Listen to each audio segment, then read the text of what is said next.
T Shinde जी। अध्यक्ष महोदय, आपने मुझे बजट के ऊपर बात करने के लिए मौका दिया। मैं आपका तहे दिल से शुक्रिया अदा करती हूँ। हम भारत के लोग, जो हमारे संविधान की प्रस्तावना है, इन 4 शब्दों में भारत की ताकत और महानता छुपी है। न कोई जात, न धर्म, न भाषा, न पहराव, सिर्फ हम भारत के लोग। इसी में ही हमारी पहचान है और इसी में हमारी गरिमा बसी हुई है। पर पिछले कुछ सालों में इस पहचान को, इसी ताकत को धर्म की राजनीति से कमज़ोर बनाया गया है। आज 2024 के बजट पर बात करने के लिए आपने मुझे मौका दिया। मैं थोड़ा आपको इतिहास में ले जाना चाहती हूँ। हम सब जानते हैं और पूरा विश्व ये मानता है कि कुछ शतकों पहले भारत सोने की चिड़िया थी। उस समय जीडीपी और इस प्रकार की चीज़ें नहीं थी, पर भारत इकोनॉमिकली और कल्चरली विश्व की एक महाशक्ति थी। और हम ये भी जानते हैं कि भारत में शूरवीरों की कोई कमी नहीं थी। बावजूद इसके मुट्ठी भर हमलावरों ने हमें कई बार लूटा, और न सिर्फ लूटा, हमें सैकड़ों साल गुलाम बनाया रखा। ऐसे क्यों हुआ? पहले मुगल, फिर अंग्रेज ने भारत पर राज किया। ये वो कर पाए क्योंकि सोना, चांदी, हीरे जवाहरात, पैसे की कोई कमी नहीं थी। लेकिन कमी सिर्फ एक बात की थी, और वो थी सामाजिक एकता की। धन, दौलत, ताकत कुछ मुट्ठी भर राजाओं और समाज के ठेकेदारों के पास थी। 90% समाज प्रताड़ित था, और मैं ये कहूँगी कि जानबूझकर इन्हीं समाज के ठेकेदारों के द्वारा देश गरीब रखा गया था।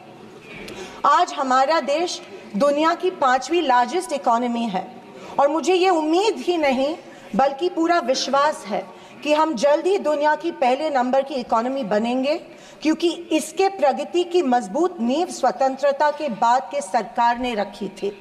पर इसी के साथ आज हम सामाजिक तौर पर जात, पात, धर्म की शाखाओं में बिखरते जा रहे हैं, कमज़ोर होते जा रहे हैं। फाइनेंशियल इनइक्वालिटीज़ बढ़ती जा रही है। पैसा और सत्ता कुछ चंद ठेकेदारों के पास संचित हो रहा है, या मैं ये कहूँगी कि सत्ता की लालसा में ऐसा करवाया जानबूझ के जा रहा है। मेरी ये सब बातें कहने का तात्पर्य यही है कि समाज की प्रगति सिर्फ मजबूत इकोनॉमी से ही नहीं, समाज की एकता में है, और हमें इतिहास में हुई गलतियों को दोहराने से बचना चाहिए।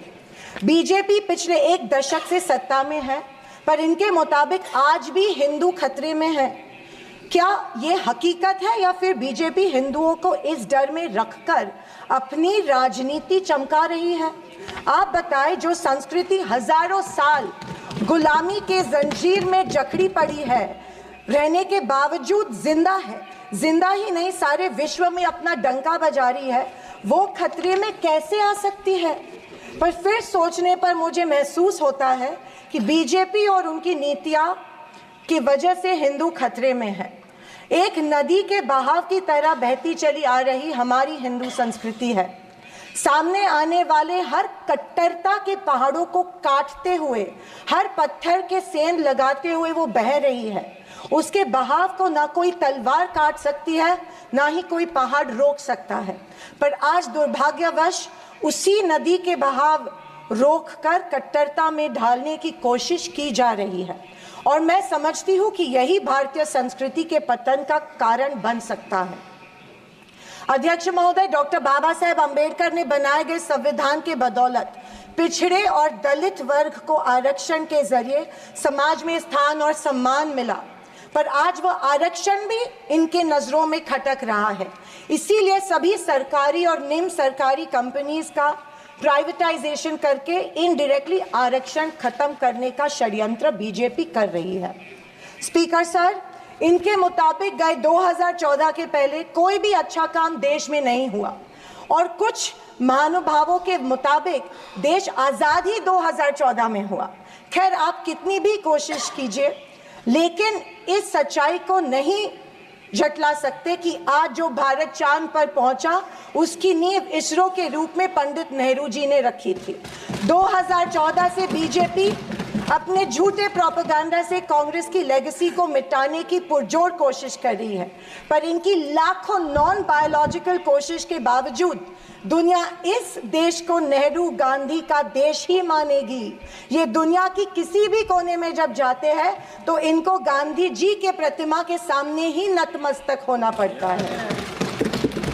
ऐसी सरकार और ऐसे वित्त मंत्री से हम क्या उम्मीद करें जो प्याज के बढ़ते दाम के सवाल पर कहती है कि दाम बढ़ते हो तो बढ़ने दो, मैं प्याज नहीं खाती। स्कूल कॉलेज के फीस बढ़ते तो बढ़ने दो, हम शिक्षा नहीं भक्त बढ़ाते हैं। पर फिर भी जनता की प्रतिनिधि होने के नाते मेरा दायित्व है कि मैं लोगों के प्रश्न इस सदन में समक्ष पेश करूं। अध्यक्ष महोदय, पंतप्रधान किसान सम्मान योजना के बारे में मैं बोलना चाहती हूं। पंतप्रधान किसान योजना के माध्यम से किसानों को सालाना 6,000 रुपए दिए जाते हैं। 2,000 रुपए 3 इंस्टॉलमेंट्स में दिए जाते हैं।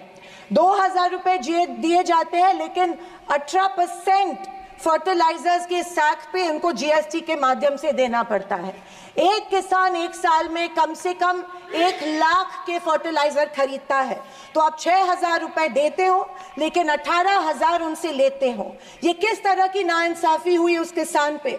आप मजाक उड़ा रहे हो उस किसान का। 6,000 रुपए देते, 18,000 रुपए जीएसटी के माध्यम से लेते हो।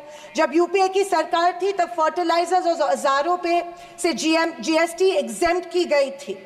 मेरी मांग है कि 2,000 रुपए का जो अमाउंट है, जो 6,000 सालाना मिलते हैं, वो बढ़ा के 12,000 किए जाने चाहिए। अध्यक्ष महोदय, किसान सम्मान योजना, मेरे कॉन्स्टिट्यूएंसी में करीबन 50,000 लोग इस योजना से वंचित है क्योंकि इसको अप्रूवल्स नहीं मिल रहे हैं। जब वो मंत्रालय में जाते हैं और पूछते हैं हमारी योजना को अप्रूवल को क्या हुआ, वो कहते हैं कि दिल्ली जाके पूछो, हमें नहीं पता है। तो किसान योजना, किसान सम्मान योजना का इंटेंशन क्या है? या तो किसानों को फंसाया जा रहा है किसान योजना के माध्यम में से। अध्यक्ष महोदय, फसल बीमा योजना, महाराष्ट्र में, पश्चिम महाराष्ट्र में, शोलापुर, सांगली, सातारा, कोल्हापुर में उड़द दाल और अरहर की दाल यहाँ पे उगाई जाती है, लेकिन फसल बीमा योजना मिलती है सिर्फ बाजरा, मक्का और सोयाबीन के लिए। आपके माध्यम में से मैं फाइनेंस मिनिस्टर से गुजारिश करती हूँ कि अरहर और उड़द के लिए भी फसल बीमा योजना के फॉर्म एक्सेप्ट किए चुके हैं, भर दिए हैं, लेकिन फसल बीमा योजना मिल नहीं रही है। अध्यक्ष महोदय, पंतप्रधान आवास योजना, आदरणीय फाइनेंस मिनिस्टर जी ने कहा कि एडिशनल 3 करोड़ हाउसेज, घर यहाँ पे इंक्रीज करके इस बजट में दे रहे हैं, लेकिन पंतप्रधान आवास योजना का टारगेट अभी तक महाराष्ट्र को नहीं मिला है क्योंकि ये योजना जो है गांवठान जमीन पे घर बांधे जाते हैं, लेकिन असलियत ये है कि गांव में गांवठान जमीन है ही नहीं। जब कलेक्टर के पास जाते हैं तो कहा जाता है कि गांवठान जमीन नहीं है, गायरान जमीन ढूंढ के लाओ, हम आपको पीएम आवास योजना देंगे। अभी गांवठान जमीन लाएंगे कहां से?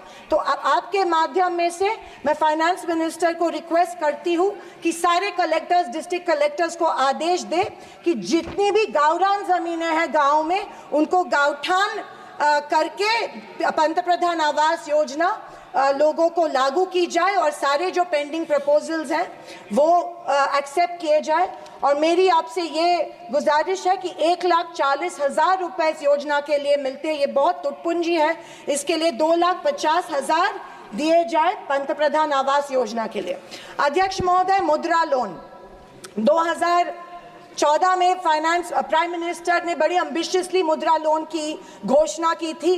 कल फाइनेंस मिनिस्टर ने इसकी जो राशि है 10 लाख से लेके 20 लाख की, लेकिन मुद्रा लोन उस पीरियड में उन्हीं लोगों को मिले जिनकी सिफारिशें बीजेपी के कार्यकर्ताओं ने की थी, जबकि सामान्य आदमी जो है, आम आदमी जो है, उसको ये लोन नहीं मिला था। सिर्फ कुछ चंद लोगों को ये लोन दिया गया था। मेरी ये मांग है कि कोरोना के टाइम पे जो लाभार्थी मुद्रा लोन का कर्ज फेड नहीं पाए, उनके लिए जैसे अपने अदानी अंबानी के लिए कर्जा माफ किया है, वैसे इन लाभार्थियों के लिए भी कर्जा माफ किया जाए, तुरंत माफ किया जाए मुद्रा लोन का जो परत फेड करने का कर्जा है। आदरणीय अध्यक्ष महोदय, माइक्रो फाइनेंस और चिट फंड्स जो दिए जाते हैं हमारे सेल्फ हेल्प ग्रुप्स को, बीड़ी कामगारों को, पावर लूम वर्कर्स को दिए जाते हैं, हमारी काफ़ी सारी महिलाओं को दिए जाते हैं, लेकिन ये माइक्रो फाइनेंस और चिट फंड्स पे के ऊपर रेगुलेटरी अथॉरिटी नहीं होती है, इसीलिए ये बेहिसाब इंटरेस्ट इन लोगों से, गरीब लोगों से लेते हैं। अध्यक्ष महोदय, मुझे इस बात का दुख हो रहा है कि कल के बजट के स्पीच में हमारी अन्न धान्य सुरक्षा योजना जो है, अन्न सुरक्षा योजना जो यूपीए सरकार ने लाई थी, उसके बारे में फाइनेंस मिनिस्टर ने कोई जिक्र नहीं किया। पिछले 10 साल से हमारे देश का जो गरीब है उसको एपीएल कार्ड धारक को अन्न धान्य योजना का लाभ नहीं मिल रहा है। 10 साल से करोड़ों लोग इस योजना से वंचित रह रहे हैं, भूखे मर रहे हैं, और जैसे शैलजा जी ने कहा था, कुपोषण का प्रमाण जो है हमारी देश में बढ़ रहा है। गरीब लोगों से जानबूझ के एक form, give up subsidy form जानबूझ के भरा जा रहा है, उनको बिना बताए कि अगर ये फॉर्म आप भरेंगे तो आपकी फूड सब्सिडी कट हो जाएंगी। ये जबरदस्ती उनसे ये फॉर्म भरवा रहे हैं ताकि उनको इस योजना, जो कि कांग्रेस की योजना थी, उसका लाभ न मिले, और इसके वजह से ढेर सारे लोग भूखे हमारे देश में मर रहे हैं। मैं फाइनेंस मिनिस्टर से ये गुजारिश करती हूँ कि एपीएल कार्ड धारक को तुरंत इस योजना का लाभ मिला जाए और सारे के सारे जितने भी लोग हैं उनको धान मिला जाए। अध्यक्ष महोदय, कल के स्पीच में आंध्र प्रदेश और बिहार के ऊपर बहुत प्यार जताया गया।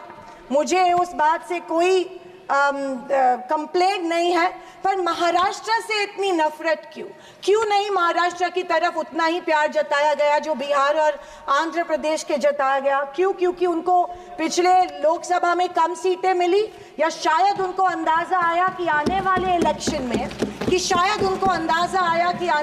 इलेक्शन में उनको वो चुनाव हारने वाले हैं। मैं वित्त मंत्री को बताना चाहती हूँ कि महाराष्ट्र में हिंदवी स्वराज की नींव महाराष्ट्र में रखी गई थी।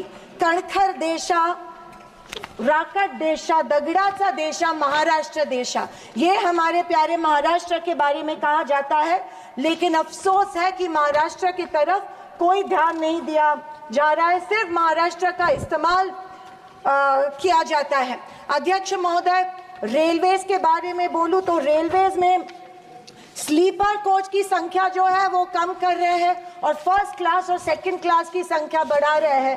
देश का जो आम गरीब आदमी है वो स्लीपर कोच से ट्रैवल करता है, वो फर्स्ट क्लास और सेकंड क्लास से नहीं किया जाता है। मैं आपके माध्यम में से मेडन स्पीच माध्यम में से गुजारिश करती हूँ कि स्लीपर कोचेस की संख्या बढ़ाई जाए। अध्यक्ष महोदय, मेरी शोलापुर के कुछ मांगे रखती हूँ और मैं समाप्त करती हूँ। हमारे शोलापुर में एयरपोर्ट है लेकिन एयर सर्विस नहीं है। उड़ान स्कीम में आया गया है, लेकिन जानबूझ के वहाँ पे जो चिमनी थी, ऑब्स्ट्रक्शन था, वो तोड़ा गया, लेकिन अभी तक वहाँ पे एयर सर्विस शुरू नहीं है। बोरामनी एयरपोर्ट है, वहाँ पे इंटरनेशनल एयरपोर्ट के लिए फंड्स एक बार दिए गए, लेकिन फिर फंड्स नहीं दिए गए। मैं वित्त मंत्री से गुजारिश करती हूँ कि बोरामनी एयरपोर्ट के लिए फंड्स दिए जाए। मंगावेड़ा जो हमारा तालुका है, वहाँ पे जो इरिगेशन स्कीम है, वहाँ के 35 गांव जो है वो पानी से वंचित है। मैं विनती करती हूँ कि वो गांव के लिए भी आप इरिगेशन स्कीम जल्द से जल्द अप्रूव करें। अंत में मैं यही कहना चाहती हूँ कि बीजेपी विपक्ष की अवहेलना कर रही है कि हमें इतनी सीट्स मिली, जनता ने अस्वीकार किया, पर आपके 400 पार का क्या हुआ? पर मैं उनसे कहना चाहूँगी कि हम स्वीकार करते हैं कि सरकार बनाने के लिए पर्याप्त सीट्स नहीं जीत पाए।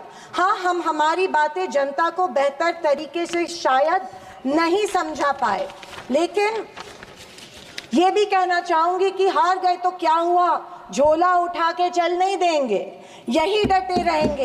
एक मजबूत विपक्ष के रूप में भारत की जनता की आवाज बुलंद करते रहेंगे, सिर्फ और सिर्फ इस देश के लिए और इस देश के जनता के लिए। और आखिरी कुछ शब्द कह के मैं समाप्त करना चाहूंगी कि सत्ता की लालच में न फैलाओ समाज में ध्रुवीकरण का रोग, सत्ता की लालच में न फैलाओ समाज में ध्रुवीकरण का रोग, आपकी हस्ती मिटा देंगे हम भारत के लोग। जय हिंद,